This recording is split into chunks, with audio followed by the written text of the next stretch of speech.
In this video, you'll get a brief overview of using Excel 2016.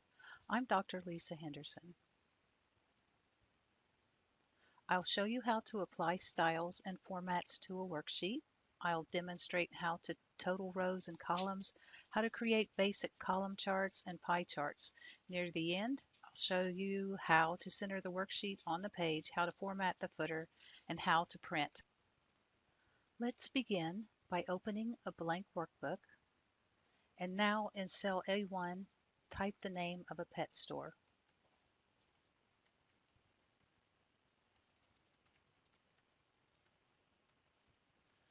In cell A2, we'll type another heading.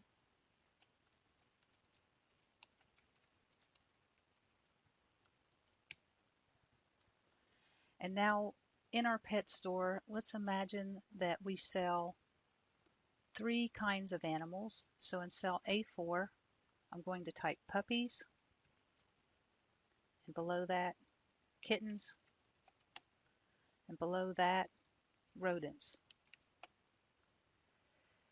Since it's first quarter, we're going to have sales. We're going to show the sales for January, February, and March. So in cell B3, I'm going to type January. Now instead of typing the rest, I'm going to enter January by clicking on the enter here, and then grab the fill handle. That's the little box down here in the corner of January, and drag across through C and D. And when I let go, Excel populates that for me. And now at this point, let's add some data.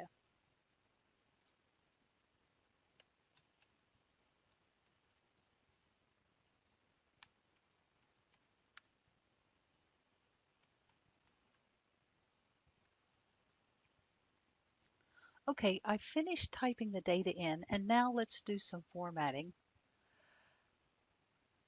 I want to change row 1 into a heading that it spans through column F.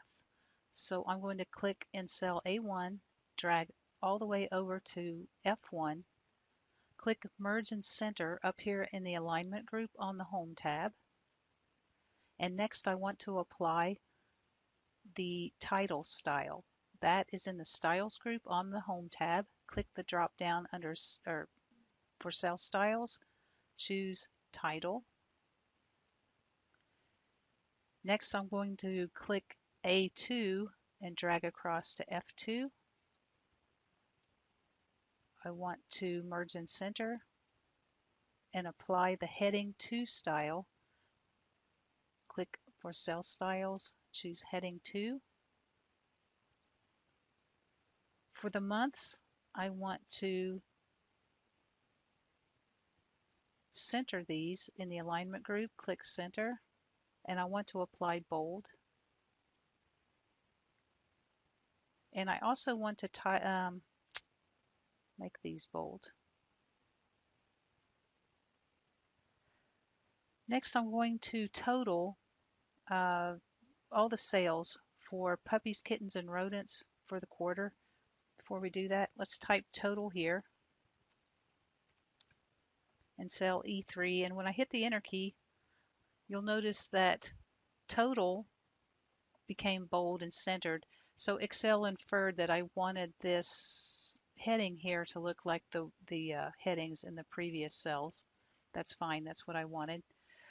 I want to total these. I want column totals and row totals. In order to do that, or the easiest way to do that, is to select right here where the totals are going to go and the numbers to be totaled.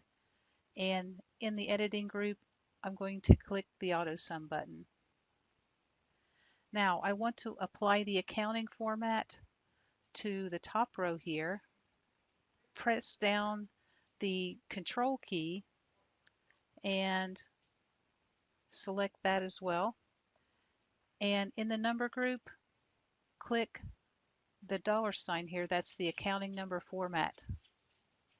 And then I want to apply the comma style to the cells in between, or these 2 rows in between. So I select those. Now I press the comma. That applies the comma style.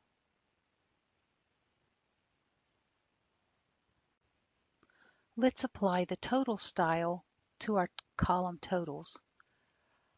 I'll select B7 through E7, click the drop down for styles and choose total style.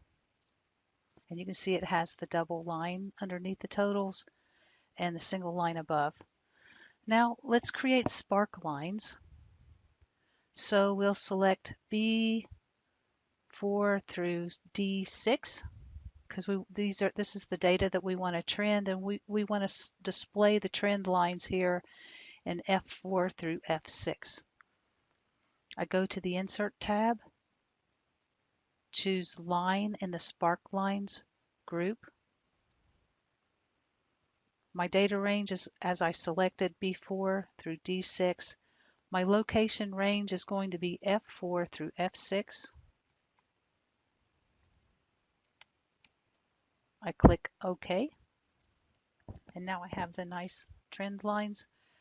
Before I quit here, let's do markers. Let's turn the markers on so we can see the actual data points on the lines. Okay, this video is getting too long, so I've decided to cut it here. You can watch part 2 for the rest. Thanks for watching.